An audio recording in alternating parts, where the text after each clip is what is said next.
హైదరాబాద్లో ల్యాండ్ కొంటే దాని ఇన్వెస్ట్మెంట్ మనం చేసిన దానికి ఎంత ప్రాఫిట్ వస్తుంది, ఎంత మనకి రిటర్న్స్ వస్తాయి అని ఒక ఎగ్జాంపుల్ మేడం దగ్గర మనం అడుగుతాం.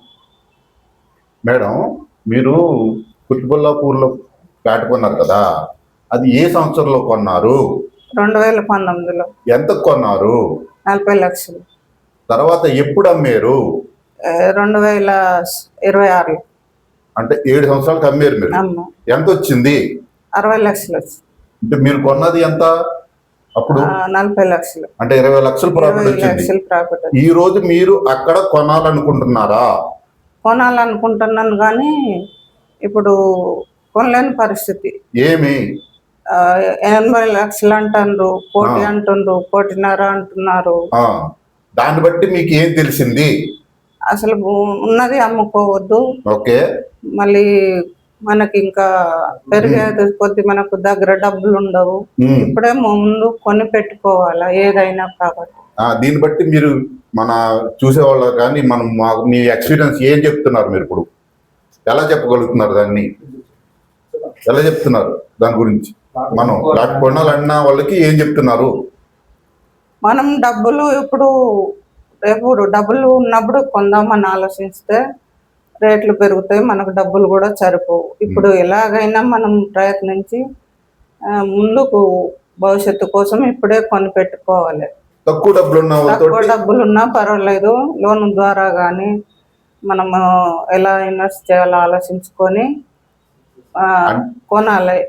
అంటే నేను అనేది తక్కువ డబ్బులు ఉన్న వాళ్ళకి ఏం మీరు వాళ్ళకి ఏ విధంగా మీరు ఎక్స్పీరియన్స్ మీద మీది ఏం అడ్వైజ్ ఇస్తున్నారు? మనము ఎక్కడ చూసుకోవాలి, ఎక్కడ మనకి తక్కువలో దొరుకుతుంది. ఫ్యూచర్ సిటీ అని, ఇక్కడ ఎన్ఆర్ఐ అని, ఇంకా వేరే ప్రాజెక్టులని చాలా తక్కువలో కూడా ఉంటున్నాయి. మన స్తోమతను బట్టి మనం చూసుకొని కొనాలి. తక్కువ బడ్జెట్ ఉన్న వాళ్ళకి కూడా మీరు దూరం వెళ్ళి కొనుక్కోవాలంటున్నారు, అంతే కదా? దూరం అయినా సరే కొని పెట్టుకుంటే రేపు డబల్ రిటర్న్ వస్తుంది, భవిష్యత్తులో బాగుంటుంది. భూమి మీద పెట్టుబడి పెట్టండి. మరి బంగారం కన్నా భూమి మంచిది అంటారా? బంగారం ఏమో సరే ఇవాళ పెరుగుతుంది, రేపు పెరుగుతుంది, అది దొంగలు ఎత్తుకపోతారు, భూమి అయితే ఎక్కడ పోతుందా? ఓకే.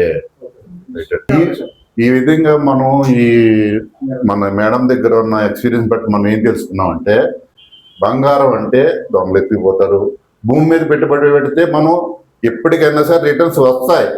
ఎంత మనం పెట్టుబడి పెట్టినా దాని మీద రిటర్న్స్ మాత్రం కంపల్సరీ భూమి మళ్ళీ పెరుగుతూనే ఉంటుంది తప్ప ఎక్కడా కూడా తగ్గేది లేదు అని. కాబట్టి మనం ఫ్లాట్ తీసుకోవడానికి ప్లాన్ చేసుకుందాం.